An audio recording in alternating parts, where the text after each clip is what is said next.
Assalamualaikum warahmatullahi wabarakatuh. Ketemu lagi dengan Bapak dalam pelajaran fisika. Oke, bab pertama yang akan kita bahas tentang listrik statis dan peranannya dalam kehidupan. Ya. Jadi yang pertama yang akan kita bahas adalah bagian konsep listrik statis. Yang kedua adalah peranannya dalam kehidupan sehari-hari. Langsung saja kita masuk ke konsep listrik statis. Nah, untuk listrik statis yang akan kita belajar adalah tentang muatan listrik, yang kedua tentang hukum Coulomb, yang ketiga adalah medan listrik, dan yang keempat adalah beda potensial dan energi listrik. Langsung saja kita masuk ke muatan listrik. Muatan listrik pada dasarnya dibagi menjadi dua, yaitu muatan listrik positif dan muatan listrik negatif. Muatan listrik positif disebut proton dan disimbolkan dengan tanda positif. Muatan listrik negatif disebut elektron, disimbolkan dengan tanda negatif. Satuan muatan listrik adalah Coulomb, disimbolkan dengan C. Muatan listrik yang sejenis akan tolak-menolak jika didekatkan, dan sebaliknya. Jika muatan tidak sejenis, itu akan saling tarik-menarik. Contoh muatan sejenis adalah positif dengan positif atau negatif dengan negatif. Kalau muatan yang tidak sejenis berarti positif dan negatif. Deret tribolistik adalah daftar benda-benda dalam deret tertentu. Ketika benda tersebut dikosongkan dengan benda lain di atasnya, maka benda akan bermuatan negatif, dan sebaliknya. Jika benda dikosongkan dengan benda di bawahnya akan bermuatan positif. Nih, ada daftar benda-benda, ada blok rinci, nanti kita bahas selanjutnya ya. Sekarang hukum Coulomb. Peristiwa tarik-menarik atau tolak-menolak antara dua muatan disebut dengan gaya Coulomb ya. Dirumuskan adalah F sama dengan K kali Q1 kali Q2 dibagi R kuadrat ya. Atau biasa kalau kita gampangin ngafalnya adalah kakiku robek-robek. Kakiku robek-robek. Dimana F adalah gaya Coulomb dan K adalah konstanta, besarnya selalu tetap 9 kali 10 pangkat 9. Q adalah muatan dan R adalah jarak antar muatannya.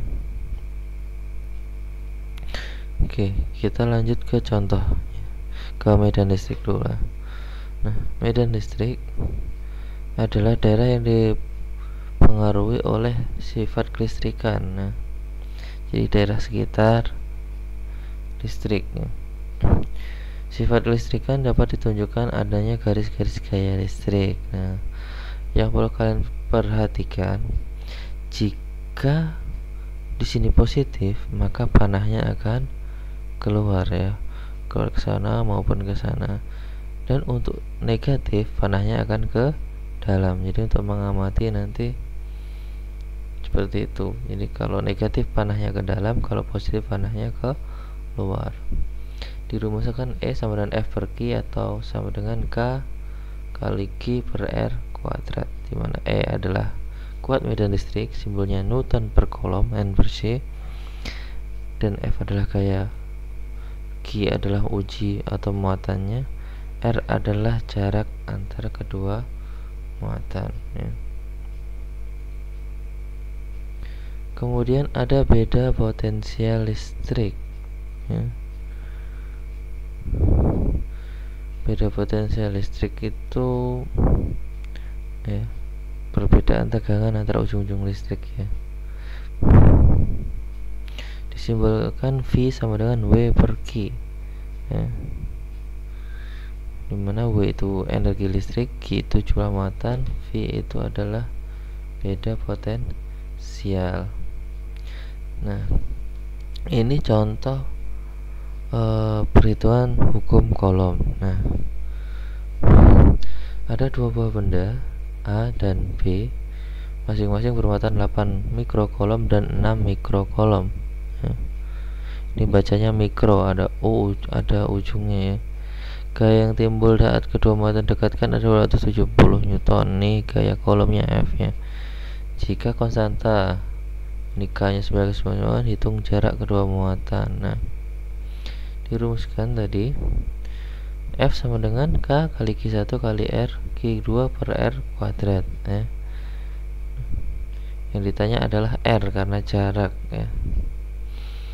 Maka 270 sama dengan 9 kali 10 pangkat 9 kali 8 kali 10 pangkat min 6 kali 6 kali 10 pangkat min 6. Jadi mikro itu adalah sama dengan 10 pangkat min 6 nah, per R kuadrat. Nah, R nya kita tukar karena ini per, maka kalau ini naik ke atas jadi R kuadrat, ini 270 nya kita pindah ke bawah ya. Nah, 9 kali 8 kali 6 sama dengan 432. Nah, kayak sifatan bilangan berpangkat dalam matematika, kalau dikali sama dengan pangkatnya ditambah. Jadi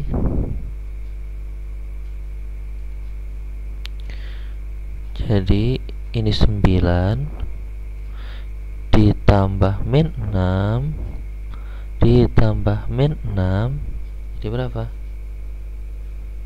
9 ditambah min 6 berarti 9 hutangnya 6, berarti masih 3 ditambah min 6 berarti masih minus 3 ya, cara hitungnya begitu ya. Oke, berarti nah 432 dibagi 270 dapatnya 1,6 dikali 10 pangkat minus 3. Nah, kalau minus kalau koma, nah ini ada koma 1,6, kita bikin positif. Nah, jadi 16 hilang komanya, tapi sini negatifnya nambah ya. Baru bisa diakar. Akarnya 16 adalah 4. Akar dari 10 pangkat min 4 adalah 10 pangkat min 2. Oke, bisa dipahami ya. Nah, untuk menghitung medan ya, kita rumusnya F per G ya. Jadi F nya tadi 270 ya, dan G nya adalah 8 kali 10 karena yang ditanyakan adalah uji muatan yang kuat medan listrik, muatan uji A oleh muatan B ya. Jadi yang kita uji adalah muatan A. Nah, berarti 20 bagi 8 kali 10 pangkat min 6.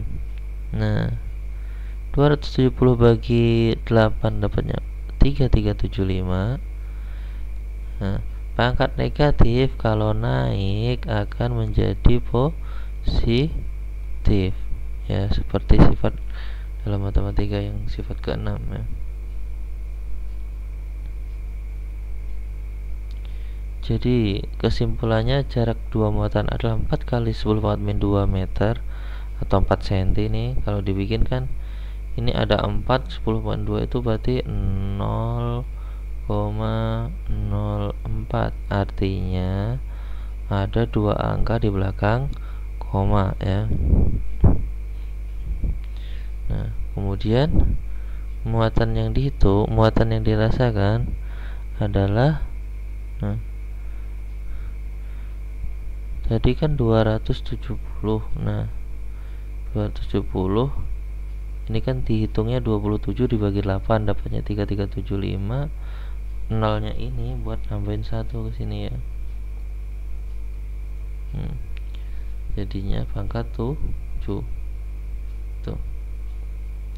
Atau boleh saja 270 bagi 8 dapatnya 33,75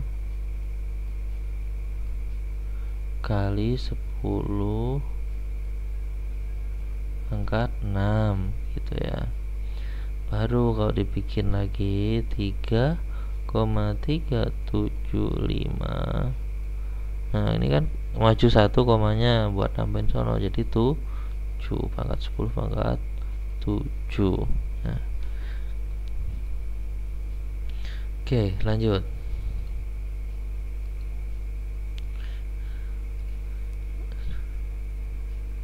kita lanjutkan.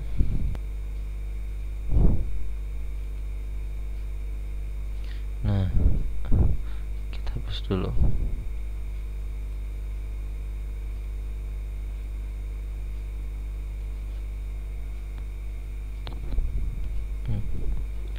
Ya. Oke, tadi sudah Nah, sekarang kita masuk listrik dalam kehidupan sehari-hari ya, kegunaannya. Nah, di dalam sel saraf itu juga mengandung listrik.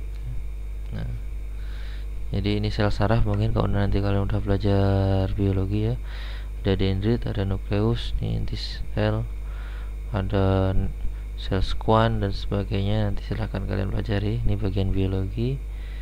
Nah, kemudian ada aliran ion pada celah sinapsis ya, mekanismenya seperti ini. Ini adalah mekanisme aliran ion pada celah sinapsis ya.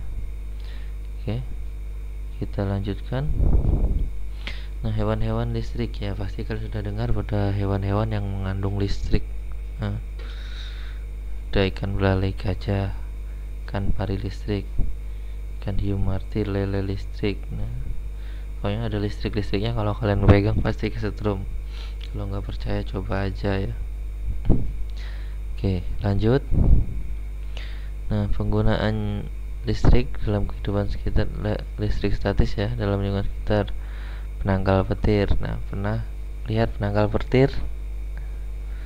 Nah, ya, tujuannya agar kalau ada bangunan yang tinggi tidak sambar petir, yang dikasih ke arah atas, dihubungkan, digroundkan ke tanah. Digroundkan itu pertanahan, atau groundkan itu digunakan adalah untuk mengosongkan muatan listrik ya.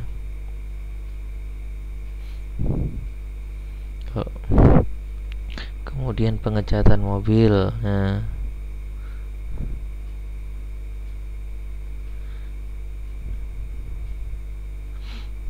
pasti kalian udah pernah orang lihat ngecat mobil ya. Jadi putaran cat mobil akan bermuatan listrik ya, setelah digesekkan dengan mulut pipa semprot. Nah, dan udara putih. Nanti kamu lihat aja proses pengecatannya ya.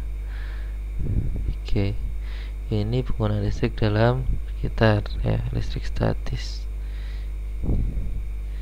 Ini contoh lagi, pengendapan elektrostatis atau cerobong asap. Ini biasanya di pabrik-pabrik.